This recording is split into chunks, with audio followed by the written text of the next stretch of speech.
دوستو یہ حدیث آپ کو ضرور سننی چاہیے کیونکہ اس میں آپ کے بہت سارے سوالات کے جوابات ہیں۔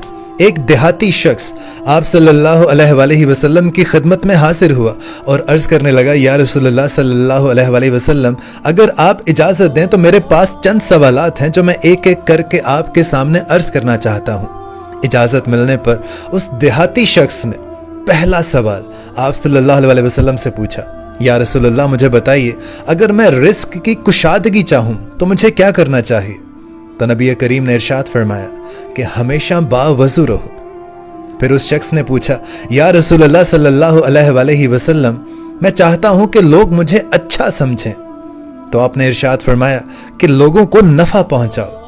پھر اس شخص نے عرض کی، یا رسول اللہ صلی اللہ علیہ وآلہ وسلم، میں چاہتا ہوں کہ لوگ میری عزت کریں۔ تو آپ نے ارشاد فرمایا کہ مخلوق کے سامنے، لوگوں کے سامنے ہاتھ پھیلانا چھوڑ دو۔ پھر اس شخص نے عرض کیا، یا رسول اللہ میں چاہتا ہوں کہ میری ہر دعا جو میں مانگوں وہ قبول ہو۔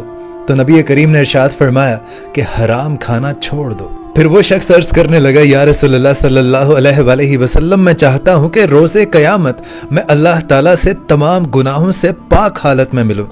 تو نبی کریم ارشاد فرمانے لگے، تم جنابت کے بعد فوراً غسل کر لیا کرو۔ اور پھر وہ شخص عرض کرنے لگا، یا رسول اللہ مجھے بتائیے کہ وہ کون سی چیز ہے جو مجھے میرے گناہوں سے معافی دلائے گی؟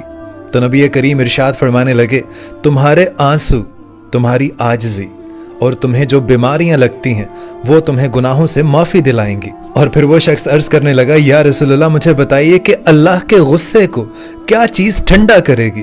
تو نبی کریم صلی اللہ علیہ وآلہ وسلم ارشاد فرمانے لگے کہ تمہارا چھپ چھپ کے صدقہ کرنا اور آپس میں رشتہ داروں کے ساتھ صلہ رحمی کرنا اللہ کے غصے کو ٹھنڈا کر دیتا ہے۔ اور پھر وہ شخص عرض کرنے لگا، یا رسول اللہ میں زمانے کی رسوائی سے بچنا چاہتا ہوں۔ تو نبی کریم صلی اللہ علیہ وسلم نے ارشاد فرمایا، اے شخص اگر تم زمانے کی رسوائی سے بچنا چاہتے ہو تو زنا کے قریب بھی مت جانا۔ اور پھر اس دیہاتی شخص نے پوچھا، یا رسول اللہ میں چاہتا ہوں کہ اللہ تعالیٰ مجھ پر رحم کرے۔